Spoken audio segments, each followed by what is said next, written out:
Hello everyone, welcome to Medscope. In previous ವಿಡಿಯೋದಲ್ಲಿ diabetic ಇರುವಂಥ ಒಂದು ಪೇಷಂಟ್ ಯಾವ ಫ್ರೂಟ್ಸ್ನ ತಿನ್ನಬೇಕು, ಯಾವ ಒಂದು ಫ್ರೂಟ್ಸ್ನ ತಿನ್ನಬಾರ್ದು ಅಂತ ಹೇಳಿದ್ದೆ. ಈ ಒಂದು ವಿಡಿಯೋದಲ್ಲಿ ಯಾವೊಂದು ವೆಜಿಟೇಬಲ್ಸ್ನ ಅವ್ರು ತಿನ್ನುವಂಥ ಊಟದಲ್ಲಿ ಆಹಾರದಲ್ಲಿ ಆ್ಯಡ್ ಮಾಡ್ಕೋಬೇಕು ಅಂತ ತಿಳಿಸ್ಕೊಡ್ತೀನಿ.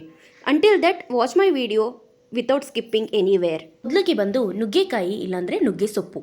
ಇದು ವಾರಕ್ಕೆ 2-3 ಬಾರಿ ತಗೊಳ್ಳೋದ್ರಿಂದ ರಕ್ತದಲ್ಲಿ ಏನು ಶುಗರ್ ಕಂಟೆಂಟ್ ಇದೆಯೋ ಅದು ನಿಧಾನವಾಗಿ ಕಡಿಮೆ ಆಗಲು ಹೆಲ್ಪ್ ಮಾಡುತ್ತೆ. ಸೆಕೆಂಡ್ ಒನ್ ಬಂದು ತೊಂಡೆಕಾಯಿನ ಎಲ್ಲರೂ ಸಾಕಷ್ಟು ಜನ ಪಲ್ಯ ಮಾಡಿ ಇಲ್ಲ ಸಾಂಬಾರು ಮಾಡಿ, ಕೆಲವೊಬ್ಬರು ಉಪ್ಪಿನಕಾಯಿ ಮಾಡಿ ತಿಂತಾರೆ. ತೊಂಡೆಕಾಯಿನ ತಿನ್ನೋದ್ರಿಂದ ಏನಾಗುತ್ತೆ ಅಂತ ಅಂದರೆ ನಮ್ಮ ಬಾಡಿಲಿ ಪ್ರೀವಿಯಸ್ ವಿಡಿಯೋದಲ್ಲಿ ಹೈ ಗ್ಲೈಸಿಮಿಕ್ ಇಂಡೆಕ್ಸ್ ಬಗ್ಗೆ ಹೇಳಿದ್ದೆ. ಯಾವಾಗ ನಾವು ತೊಂಡೆಕಾಯಿನ ಸೇವನೆ ಮಾಡ್ತೀವೋ ಆವಾಗ ಶುಗರ್ ಲೆವೆಲ್ ಕೂಡ ಡೈಲಿ ಸ್ವಲ್ಪ ನಮ್ಮ ಬಾಡಿಲಿ ಕಡಿಮೆ ಆಗ್ತಾ ಹೋಗುತ್ತೆ.